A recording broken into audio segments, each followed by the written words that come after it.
Welcome back to the Sonic the Hedgehog Let's Play, and this part is annoying. I hate this part.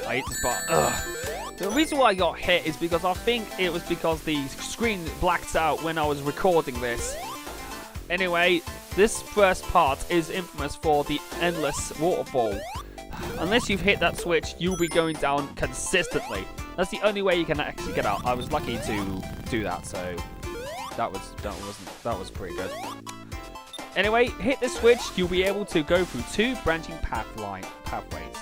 One of them takes you down to the bottom where you will go underwater where there's less traps, but unfortunately there's more water. Unfortunately you have to rely more on air bubbles in order to get through.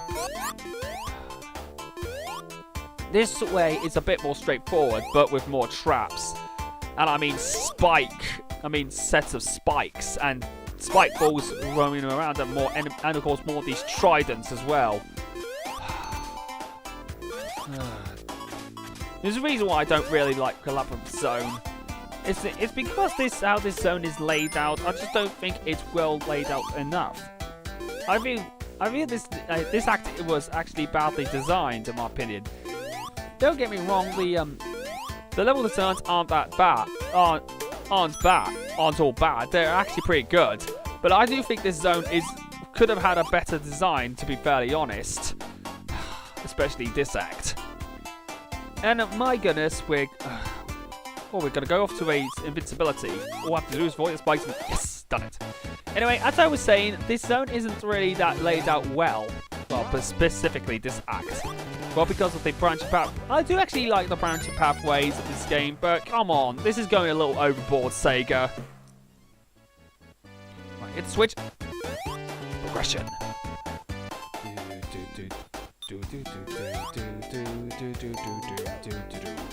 I actually like the music. The music is actually pretty good. Need an air bubble. There we go.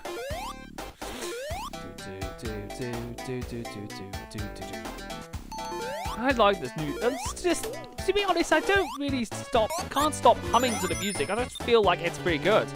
Can't resist. It's just absolutely amazing. The music is. Masashi Nakamura pretty much made a great soundtrack. It's just absolutely amazing. Yeah.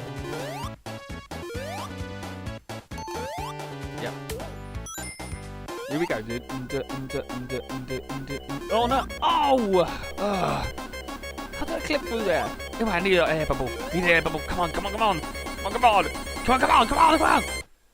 Oh no!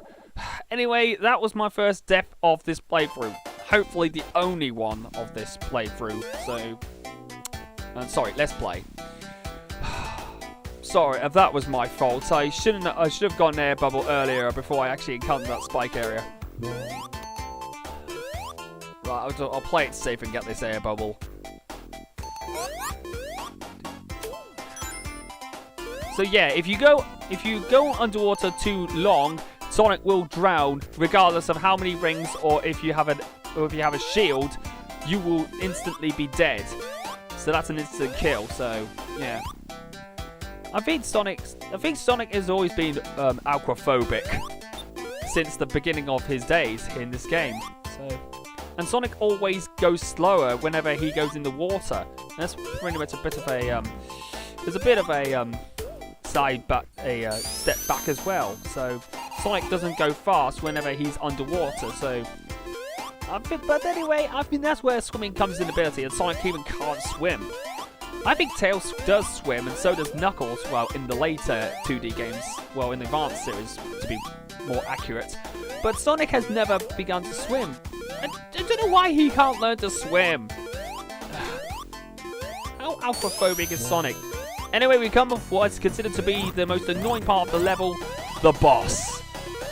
Robotnik. Going off like a total bitch and going through the level and running off. Where are you going, Eggman?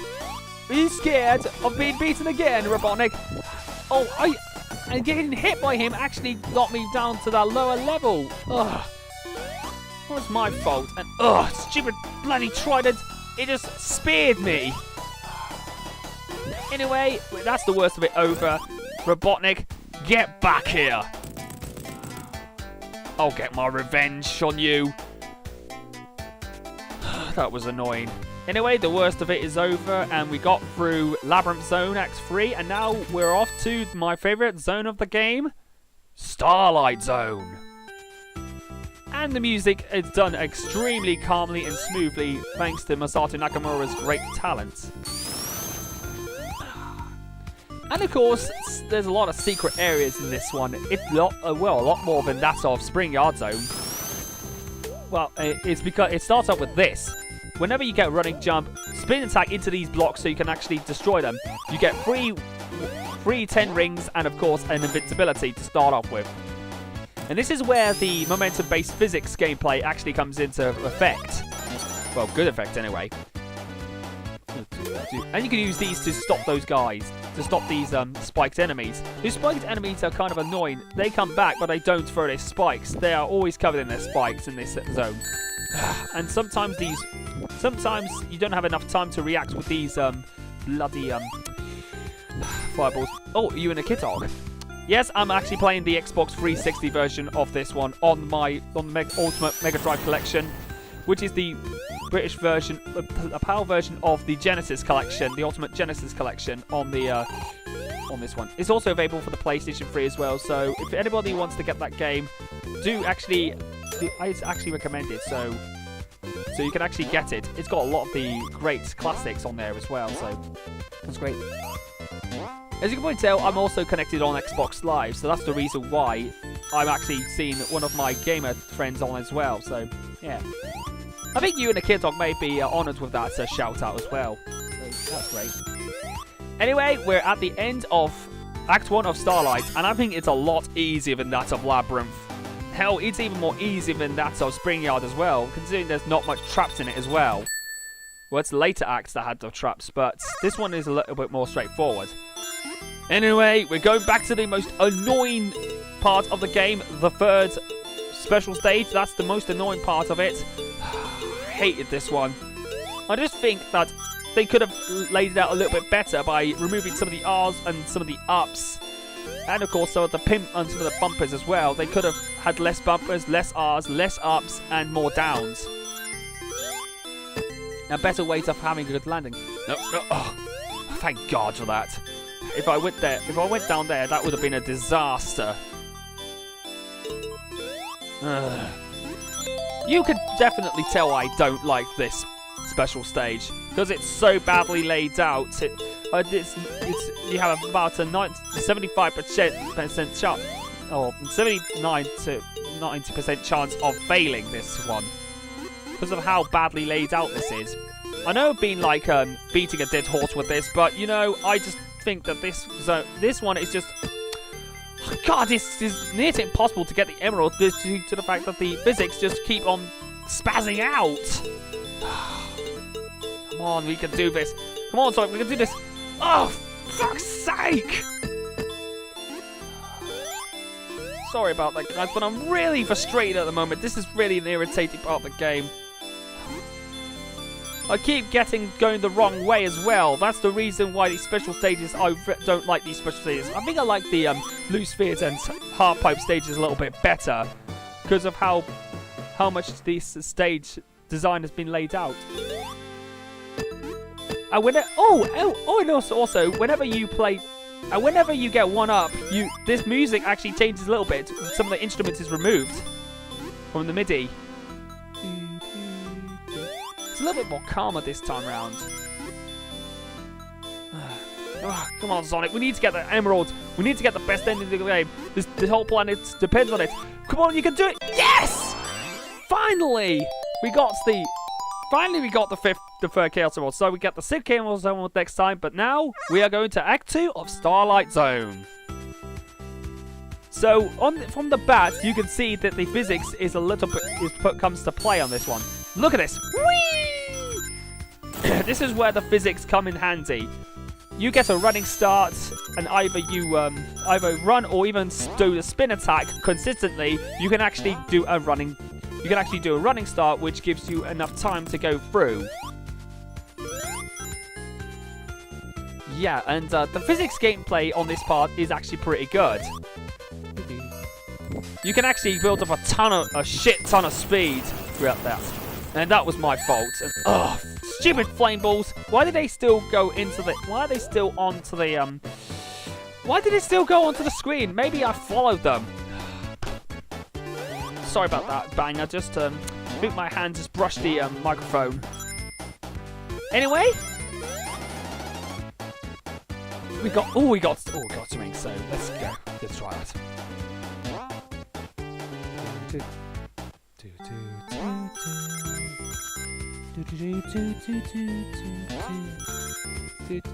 Yeah, so not a lot is said about Act 2 because Act 2 is a little bit much of is a bit more also straightforward as Act 2 as Act 1 is. Sorry for that, but I think I'm not really thinking that much straight. I've been trying to think what I was about to say. Anyway, try and do that in order to get a ton of rings. You need to try and get more rings. I need to get 50 rings in order to get that goal, to get through the ring. So, yeah, here we go. I need to get enough rings. Yes, 50 rings. So, let's try and get this Chaos Emerald now.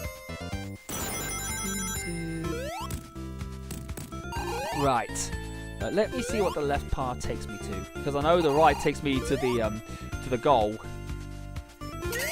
There we go, and the final, and there we go, Act 2. It's very easy as well. It's as easy as Act 1, and except for a bit more platforming and more momentum-based gameplay as well.